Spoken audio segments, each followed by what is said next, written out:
잠깐 정리를 해보겠습니다. 예, 다시요. 예.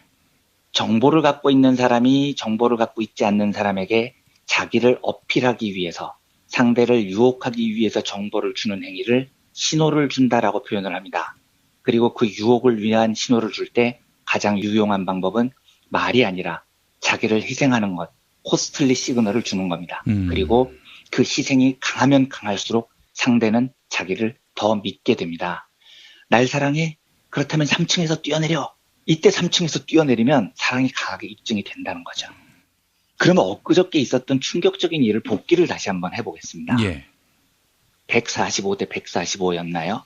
진짜 그 깻잎 2장 차이로 김희수의 헌재소장 후보자가 낙마를 했는데요. 예, 예. 안철수 국민의당 대표가 주도를 했고요. 그런데 상식적으로는 완전히 이해가 안 되죠. 호남 출신의 김희수 재판관을 부결시키고 안철수 씨는 어떻게 자기의 정치적 본토인 호남에서 지지를 구할 수 있겠느냐는 상식적인 문제 제기가 너무 많이 쏟아집니다. 그래서 많은 사람들은 이걸 보고 안철수는 역시 빠가였어. 진짜 멍청해. 이렇게 말을 합니다. 예. 근데 물론 그럴 수 있을 것 같아요. 근데 저는 신호이론에 기반해서 조금 다른 각도에서 보려고 합니다. 예. 물론 이제 안철수 대표가 멍청이다. 이럴 가능성도 있다는 걸 전제하고 말씀드리는 겁니다. 그런데 만에 하나 안철수 대표가 멍청이가 아니라면은요. 지금 그 선택이 호남 민심과 진보 시민들의 마음을 얼마나 찢어 놓을지를 알고 한 행위라면 지금 안철수 대표는 엄청난 크기의 시그널을 준 거예요. 왜냐하면 이건 말로 나불거리는 시그널이 아니었거든요. 예, 예. 엄청난 희생을 각오한 시그널입니다. 이번 부결로 호남에서는 국민의당과 안철수 대표는 회복하기 어려운 타격을 받을 겁니다. 진보 시민들로부터도 마찬가지일 거예요.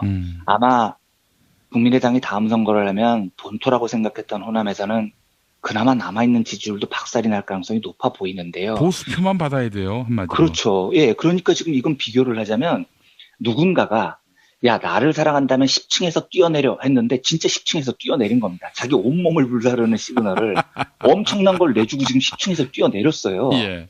그런데 궁금증은요.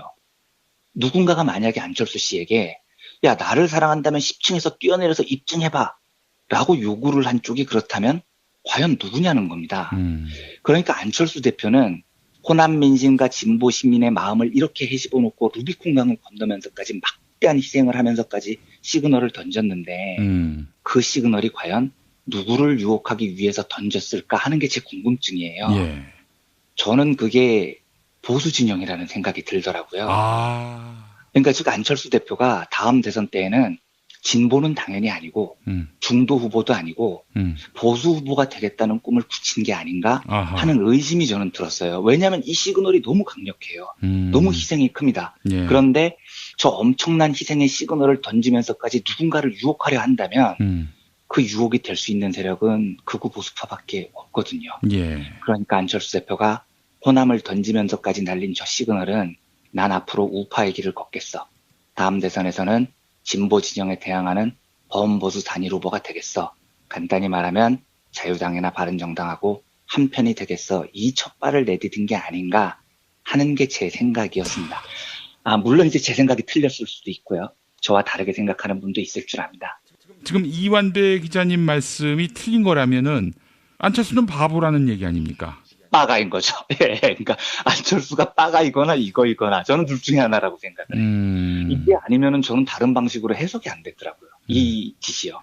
그러니까 이제 저는 정치적 식견이 전혀 없으니까 신호이론이라는 경제적 이론을 토대로 예측을 해본 건데 제가 알고 있는 신호이론의 상식에서 저 정도 엄청난 비용을 담보하는 시그널은 누군가를 정말로 강력히 유혹하기 위한 신호일 가능성 외에는 없어요.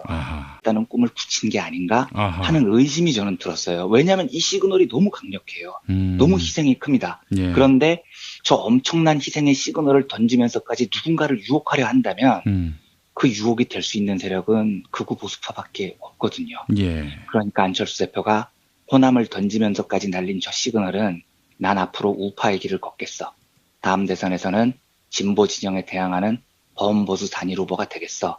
간단히 말하면 자유당이나 바른정당하고 한편이 되겠어. 이 첫 발을 내디딘 게 아닌가 하는 게 제 생각이었습니다. 물론 이제 제 생각이 틀렸을 수도 있고요. 저와 다르게 생각하는 분도 있을 줄 압니다. 지금 이완배 기자님 말씀이 틀린 거라면은 윤택이 호남 민심과 진보 시민들의 마음을 얼마나 찢어 놓을지를 알고 한 행위라면 지금 안철수 대표는 엄청난 크기의 시그널을 준 거예요. 왜냐하면 이건 말로 나불거리는 시그널이 아니었거든요. 예, 예. 엄청난 희생을 각오한 시그널입니다. 이번 부결로 호남에서는 국민의당과 안철수 대표는 회복하기 어려운 타격을 받을 겁니다. 진보 시민들로부터도 마찬가지일 거예요. 아마 국민의당이 다음 선거를 하면 본토라고 생각했던 호남에서는 그나마 남아있는 지지율도 박살이 날 가능성이 높아 보이는데요. 보수표만 받아야 돼요, 한마디로. 그렇죠. 예, 그러니까 지금 이건 비교를 하자면 누군가가 야, 나를 사랑한다면 10층에서 뛰어내려 했는데 진짜 10층에서 뛰어내린 겁니다. 자기 온몸을 불사르는 시그널을 엄청난 걸 내주고 지금 10층에서 뛰어내렸어요. 예. 그런데 궁금증은요. 누군가가 만약에 안철수 씨에게 야, 나를 사랑한다면 10층에서 뛰어내려서 입증해봐 라고 요구를 한 쪽이 그렇다면 과연 누구냐는 겁니다. 그러니까 안철수 대표는 호남 민심과 진보 시민의 마음을 이렇게 헤집어 놓고 루비콘강을 건너면서까지 막대한 희생을 하면서까지 시그널을 던졌는데 그 시그널이 과연 누구를 유혹하기 위해서 던졌을까 하는 게 제 궁금증이에요. 예. 저는 그게 보수 진영이라는 생각이 들더라고요. 그러니까 즉 안철수 대표가 다음 대선 때에는 진보는 당연히 아니고 중도 후보도 아니고 보수 후보가 되겠다. 잠깐 정리를 해보겠습니다. 다시요. 예, 예. 정보를 갖고 있는 사람이 정보를 갖고 있지 않는 사람에게 자기를 어필하기 위해서 상대를 유혹하기 위해서 정보를 주는 행위를 신호를 준다라고 표현을 합니다. 그리고 그 유혹을 위한 신호를 줄 때 가장 유용한 방법은 말이 아니라 자기를 희생하는 것, 코스틀리 시그널을 주는 겁니다. 그리고 그 희생이 강하면 강할수록 상대는 자기를 더 믿게 됩니다. 날 사랑해? 그렇다면 3층에서 뛰어내려. 이때 3층에서 뛰어내리면 사랑이 강하게 입증이 된다는 거죠. 그러면 엊그저께 있었던 충격적인 일을 복기를 다시 한번 해보겠습니다. 예. 145대 145였나요? 진짜 그 깻잎 2장 차이로 김희수의 헌재소장 후보자가 낙마를 했는데요. 예, 예. 안철수 국민의당 대표가 주도를 했고요. 그런데 상식적으로는 완전히 이해가 안 되죠. 호남 출신의 김희수 재판관을 부결시키고 안철수 씨는 어떻게 자기의 정치적 본토인 호남에서 지지를 구할 수 있겠느냐는 상식적인 문제 제기가 너무 많이 쏟아집니다. 그래서 많은 사람들은 이걸 보고 안철수는 역시 빠가였어. 진짜 멍청해. 이렇게 말을 합니다. 예. 근데 물론 그럴 수 있을 것 같아요. 근데 저는 신호이론에 기반해서 조금 다른 각도에서 보려고 합니다. 예. 물론 이제 안철수 대표가 멍청이다. 이럴 가능성도 있다는 걸 전제하고 말씀드리는 겁니다. 그런데 만에 하나 안철수 대표가 멍청이가 아니라면은요. 지금 그